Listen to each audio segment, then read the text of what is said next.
My name is Wes Enzinna. I received a Pulitzer Center grant to report on the Kurdish revolution in northern Syria, and I wrote the November 29 New York Times Magazine cover story about Rojava, which is the territory of northern Syria run by the Kurds. When I went there, I wanted to find out if the claims about Rojava were true, the claims that they were leading a feminist revolution, that they were interested in direct democracy, that they were interested in ethnic pluralism were true. And that was one of the main goals, was to figure out, okay, we know they can fight and beat ISIS, but are their ideals and their politics what some maybe romantic observers actually imagine them to be? So I wanted to see the society they were creating, and to do so I arranged to teach a 5-day journalism class inside of the first and only university in Rojava. The academy where I taught is the place where they're sort of training the future leaders of Rojava. The most memorable experience about teaching was the day they threw me out of the classroom. I asked them where they had been 4 years prior and where they hoped to be in 4 years. It was sort of a get-to-know-you icebreaker exercise.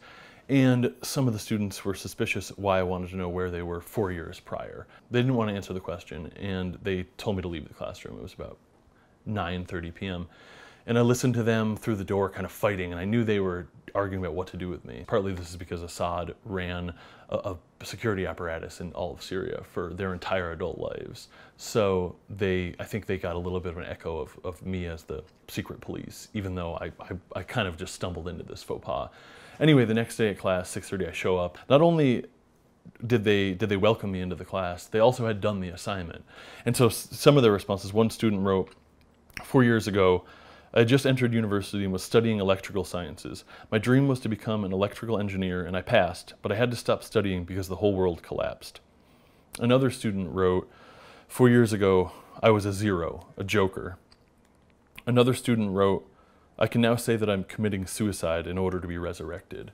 I think given the stresses of fighting a 4-year civil war, it's very hard to connect with people, I think, beyond the sort of superficial level of sound bites and talking points.